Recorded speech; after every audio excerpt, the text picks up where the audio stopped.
कैसे हैं? रक्षाबंधन की ढेर सारी शुभकामनाएं सभी को। होप्स तो सभी का रक्षाबंधन अच्छे से गुजरा होगा। हमारा भी गुजरा और आपका भी गुजरा ही होगा बहुत अच्छे तरीके से। ठीक है, तो हम लोग अपने लेक्चर को कंटिन्यू करते हुए अभी हम लोग पढ़ेंगे आज फ्यूचर कॉन्टिन्यूअस टेंस। क्या पढ़ेंगे हम लोग? Future continuous tense. Last video में we have done future indefinite. Future indefinite we have done. Fine. We have done future indefinite. And today what we have to study means हमको आज क्या पढ़ना है? हमें आज पढ़ना है future continuous पढ़ना है। तो ठीक है, अब इसके हम लोग सारे कॉन्सेप्ट को ध्यान देंगे, क्या कैसे होता है, कहाँ पर क्या लगाना है, क्या नहीं लगाना है।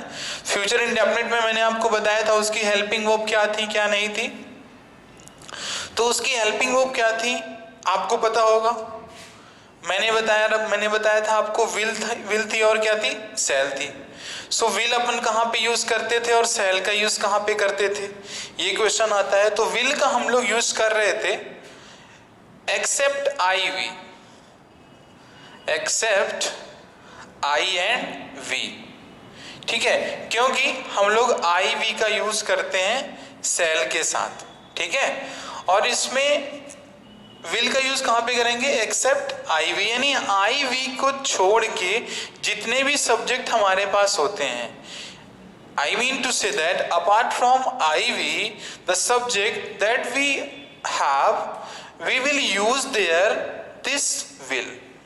ठीक है, और बाकी जो हमारे पास अब बचता क्या है? आई और वी बचा, उसके साथ हम किसका यूज करेंगे? सेल का यूज करते हैं अपन वहां पे। ठीक है, इस सेल का यूज वहां पे हम लोग करेंगे। चलो वेरी गुड। अभी हम लोग को क्या करना है? हम लोग को पढ़ना है फ्यूचर कॉन्टिन्यूअस पढ़ना है। तो जैसे यहाँ पे आप विल का यूज कर रहे थे, आप फ्यूचर इंडेफिनिट में आई वी को छोड़ के जितने भी सब्जेक्ट आपके थे उन सभी के साथ आप यूज क्या कर रहे थे? विल का कर रहे थे।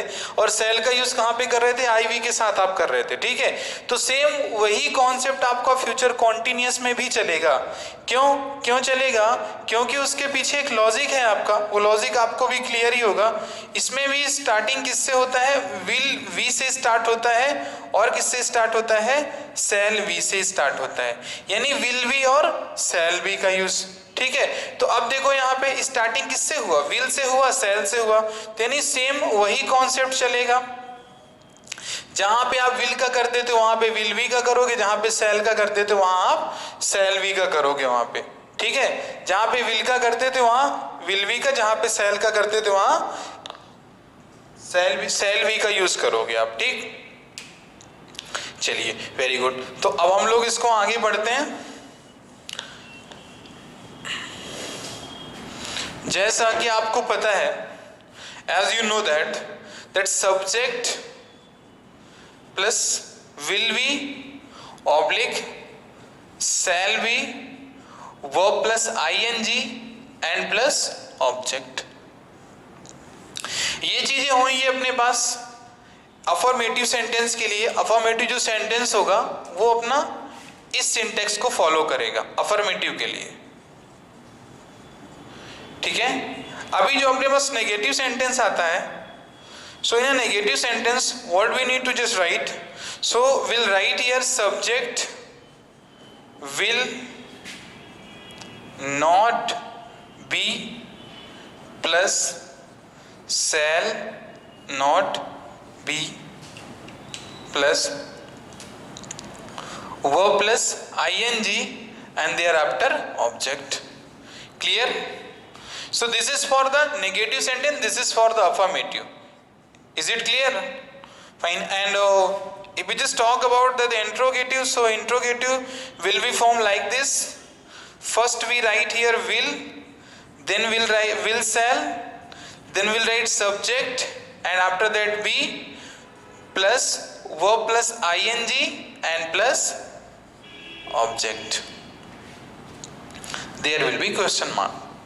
So these three syntax that we have, which we study, or with the help of these three syntaxes we will try to solve the maximum example of the present future continuous.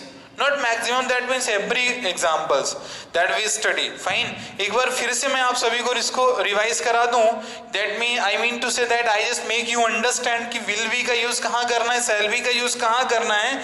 तो आपको क्या करना है, will be shall be का use कहाँ पे करोगे, जहां पे मैंने आपको बताया था कि आई वी को छोड़ के, ठीक है, बाकी सभी के साथ किसका यूज होगा, विल का यूज होता है। तो यहां पर क्या हो जाएगा, विल बी का हो जाएगा। और जो शैल बी का है वो किसके साथ होगा, आई और वी के साथ होगा, शैल का यूज होगा वहां पे। इन चीजों को थोड़ा आपको ध्यान देना है वहां पे। विल बी का यूज कहां होना है, शैल बी का कहां पे होना है, ठीक है। इसके बाद आईएनजी फॉर्म लगाना है, ऑब्जेक्ट रहेगा। इसका आप स्क्रीनशॉट ले लो, फिर we just solve some examples. Fine, आप इसका एक स्क्रीनशॉट ले लो।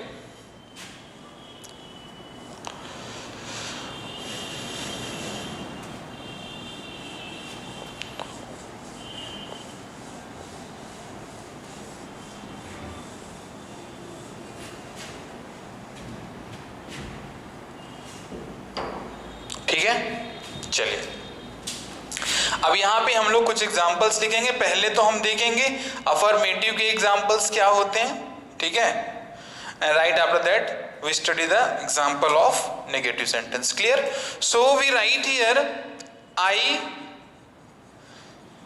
शैल be going to Shimla. This is first example. Here what I just used here, I used here I and I के साथ मैंने क्या लगाया, with the I what I just used helping verb, I just use here shall। तो I के साथ shall लगा वहां पे, shall भी हो गया। thereafter ing and object। Clear? अब यहीं पे यदि मैं I के प्लेस में he लगा देता या she लगा देता या they लगा देता, और I just write the name of any noun, मैं किसी नाउन का नेम वहां पे राइट करता हूं वहां पर, तो you are suppose to write only will. तो इसे मैंने यहां पे लिख दिया राम। तो राम के साथ विल लगेगा कि शैल लगेगा, तो राम के साथ लगेगा क्या, राम के साथ अपन लगाएंगे विल, और ये हो जाएगा विल बी, और इधर हो गया ये क्या, गोइंग टू शिमला। ये हो गया अपना going to Shimla. So this is for the I and this is for the third person। Ram third person है ना अपना, वेरी गुड। अभी यहां पे यदि मैं you लगा दूं या मैं they लगा दूं, ठीक है, he लगा दूं या मैं she लगा दूं, तो इन सभी के साथ किसका यूज होगा, इन सभी के साथ sir only we will use will. किसका यूज करेंगे, विल। तो ये हो जाएगा will be going to Shimla. ठीक है, ये हो गया आपका। क्लियर? इस तरीके से आपकी चीजें बन जाएंगी वहां पे। फाइन। अफर्मेटिव के लिए आपका ये बनेगा।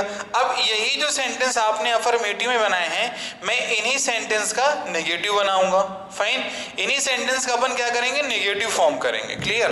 अब with the help of these three sentences we are just going to write the negative sentence of the same sentence का हम नेगेटिव सेंटेंस राइट करेंगे अभी यहाँ पे। क्लियर? तो चलो इसको अभी आप लोगों ने लिख लिया होगा, और even you did not write so you may just have the screenshot of this screen. Fine, okay, clear. So now we just write the negative sentence. Negative, तो first sentence was I shall be, I shall भी था ना, तो अब आई शैल हो गया, B शैल और B के बीच में लगाना है नॉट अपने को, तो ये हो जाएगा I shall not be going to Shimla. Clear? I shall not be going to Shimla. Clear? और सेकेंड सेंटेंस अपना क्या था, सेकेंड सेंटेंस क्या था अपना, सेकेंड सेंटेंस अपना था, what was the second sentence, it was the Ram will not be, Ram will not B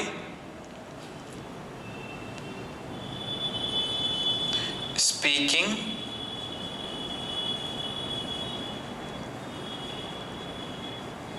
English. Ram will not be speaking English, ये नेगेटिव बनाना वहां पे। बस what actually you need to just pay your attention, where you need to just pay your attention, ये देखना है कि sir आपने तो बताया था सर कि सेल भी हेल्पिंग वर्ब होती है।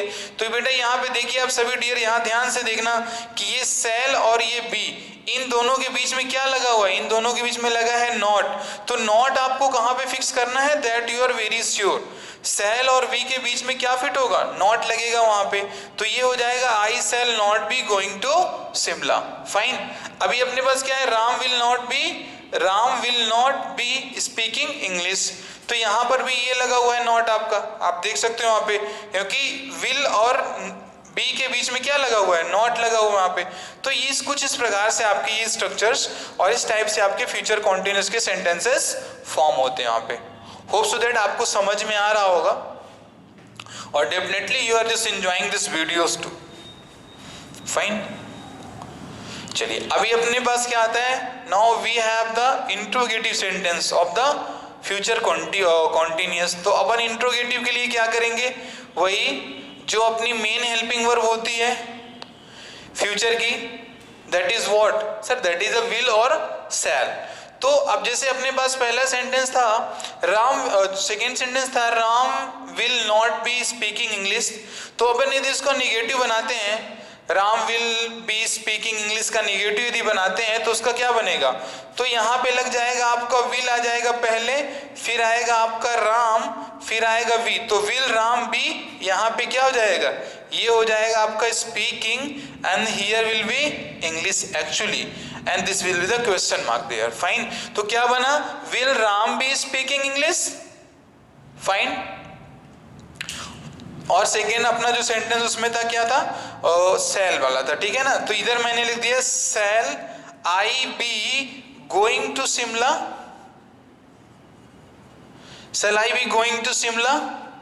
Fine. So they are actually two examples. Fine. Will Ram be speaking English and shall I be going to Shimla? तो ये आपके कुछ इस प्रकार से इसके इंट्रोगेटिव सेंटेंसेस बन जाएंगे वहां पे।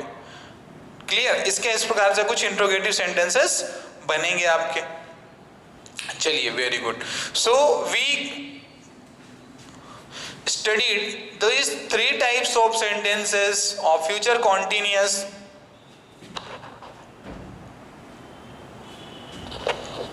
फ्यूचर कॉन्टिन्यूस के हम लोगों ने थ्री टाइप्स के सेंटेंसेस को पढ़ रखा हम लोगों ने भी यहाँ पे, ठीक है। अब इसके यहीं पे यदि मैं आपसे बोलूं a few examples for this, तो मैं मिक्स लिखता हूं यहाँ पे और आप लोग इसको थोड़ा सा विजुअलाइज या विजुअलाइज नहीं तो इवन आप यू में just right on the comment, sir आप यहाँ पे सही क्या होगा क्या नहीं होगा, ठीक है। तो ये अपना हुआ first, second, third, fourth, fifth, sixth, seven example that we have, and these 7 examples are just going to be mixed in these three types of sentences that we recently studied. Fine. So first sentence is this word. First sentence is we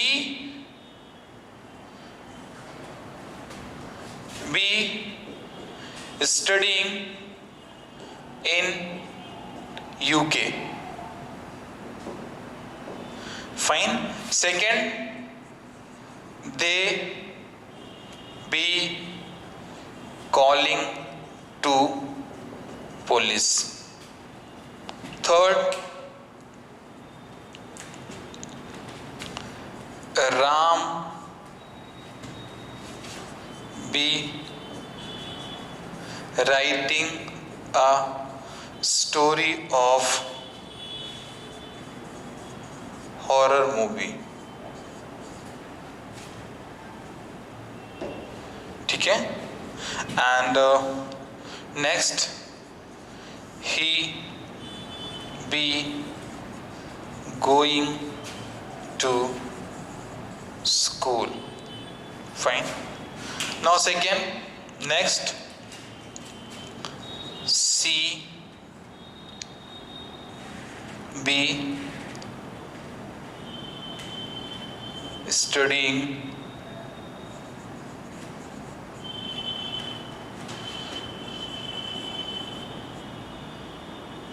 studying physics. Fine. Now they are actually options. I am writing here option. You can just write in the comment that which option will be correct. Fine. So we have will and shall for all these five examples. You need to just pick out one out of these two. इन दो में से आपको कोई एक को आपको क्या करना, पिक आउट करना वहाँ पे, और यहाँ पे आपको बताना है which will be the correct. Fine. So here what will be the answer? Okay fine. And here good. यहाँ पे क्या होगा? ठीक है. यहाँ पे क्या होगा? क्लियर. और यहाँ पे क्या होगा? फाइन. तो ये आपसे ये हो गए सेंटेंसेस, मतलब आपने इसको समझ लिया वहां पे. ठीक है. अब लेकिन देखो क्या एक्चुअली है क्या, we are not suppose to get the question in the examination of distance. अपन क्या है ना कि इसके ज्यादा इससे क्वेश्चंस नहीं बनते हैं, बट इसको तो ऐसा कह नहीं सकते ना कि इसके कॉन्सेप्ट को अपन क्या करें, इसको छोड़ दें वहां पर. क्योंकि आप खुद ही सोचो कि फ्यूचर में जो चीजें हैं तो उसके लिए अपने पास विल सेल है. अपने पास क्या है? उसके लिए विल सेल है अपने पास. तो जो विल सेल अपने पास है, then why it is necessary to study the future continuous tense. But for making you just capable to the concept of future continuous, a teacher are teaching to you. Fine. This is actually the very basic thing of the student as well as teachers too. अब teachers basic intention what is, that is to teach the students, and student intention is what, to understand the concept which the teacher has taught us. Clear. ये सारी चीजें आपकी होती हैं वहां पे. ठीक है.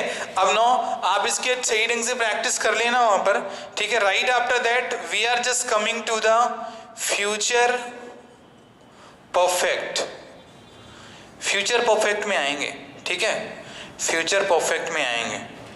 इसके बाद हम लोग किसमें आएंगे? फ्यूचर परफेक्ट टेंस में आएंगे. क्लियर. फाइन. और I just want to give you message, a very short message to you all that. आपके जो भी दोस्त हैं, जो भी जानने वाले लोग हैं ना, तो मैं एक्चुअली देखता हूँ वहाँ पे कि actually they are just not interested to watch the video. Fine. लेकिन आप इस मेरी बात को याद रखना कि सर आप क्या बोले थे वहाँ पे, because the notification of the exam does not wait for your respond. एक एग्जाम को जो नोटिफिकेशन होता है ना, वो आपके रिस्पॉन्ड को वेट नहीं करता है कि when you will just raise your hand और give your signal that we have studied the complete topic which are just coming in the exam, which are coming into the exam. Clear. ये सारी चीजें आप उसको signal दे के बताओगे तो वो वैकेंसी नहीं देता, और वो वैकेंसी दे देता है एक साथ में आपकी, और आपके आदमी क्या होता है, डिसअपॉइंटमेंट साथ में लगता है वहाँ पे. ठीक है. और बाकी क्या है, बेसिक मैंने पहले स्टार्टिंग में वेरी फर्स्ट वीडियो मैंने बताया था, I just told you that कि we are just completing the basic. So in the term of basic we need to study the future continuous that we have studied. The second topic that we have, that would be the future perfect, and after that we are going to finish the chapter of tense. Clear. And after when we just finish the chapter of future perfect tense, after that we just practice of 30 to 40 examples. I mean to say error based example of tense. Clear. So guys, be ready for that, because in the next class we will just going to we are just going to complete the future perfect tense, and after that we just make the practice of 30 to 40 question of the tense based on errors. ठीक है. So hope so guys you enjoyed the class. Thank you so much and have a cheerful day.